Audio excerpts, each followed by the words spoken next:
Nous allons voir comment Ératosthène, 200 ans avant Jésus-Christ, s'y est pris pour calculer de manière assez juste la circonférence de la Terre. Et pour ça, il a procédé en 3 temps. D'abord, il s'est rendu à Syène, au sud de l'Égypte, à Syène, c'est l'actuel Assouan, un barrage d'Assouan, donc qui se trouve être au sud d'Alexandrie.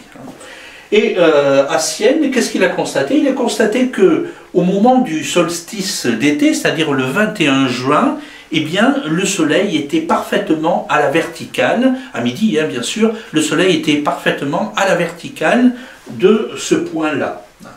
Ensuite, eh bien, il a mesuré la distance, enfin, il a fait mesurer par les arpenteurs de l'époque, il mesurait, il comptait les pas, c'était pas évident.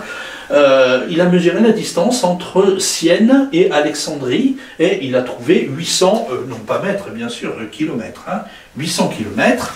Ensuite, je suppose l'année suivante, probablement, il n'a pas fait ça le même jour, bien entendu.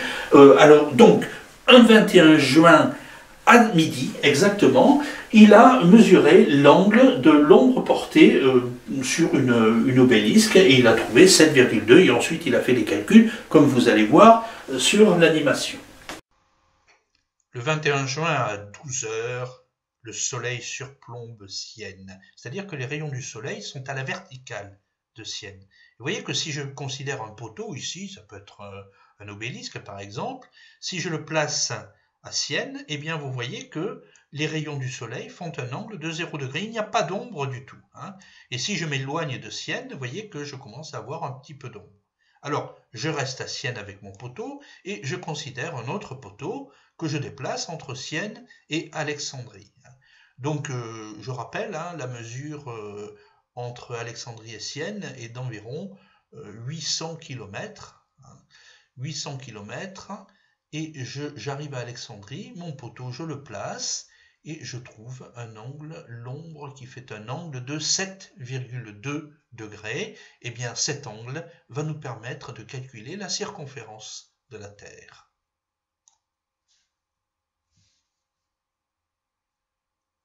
Bon, bien maintenant, nous allons calculer la circonférence de la Terre. L'angle observé à Alexandrie est de 7,2 degrés. Donc vous voyez que avec les angles alternes internes ici, on se retrouve avec un angle de 7,2 à partir du centre de la Terre qui correspond à un angle, une longueur d'arc de 800 km. Les longueurs d'arc étant proportionnelles aux angles, donc on rédige ici un tableau de proportionnalité. L'angle de 7,2 degrés correspond à 800 km, 360 degrés correspond à la circonférence de la Terre.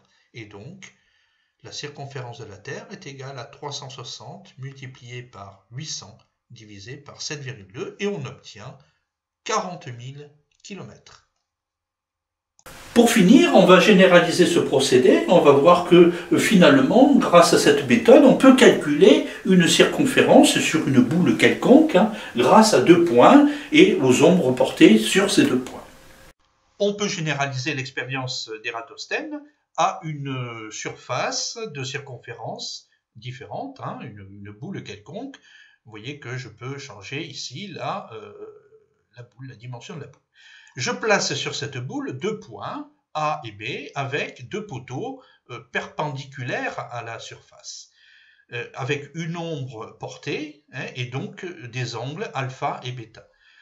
L'angle au centre, ici, n'est autre que bêta moins alpha, la différence de ces 2 angles, et à partir de là, connaissant la longueur de l'arc AB, eh bien, je calcule la longueur de la circonférence. Alors, vous voyez que la circonférence ne bouge pas si je change la position des points. Vous voyez que les angles changent, mais au final, eh bien, je trouve toujours la même valeur pour la circonférence. En revanche, si je modifie la circonférence, vous voyez que les angles ne changent pas, mais la valeur de la circonférence, elle change, compte tenu, bien entendu, de l'évolution de AB ici.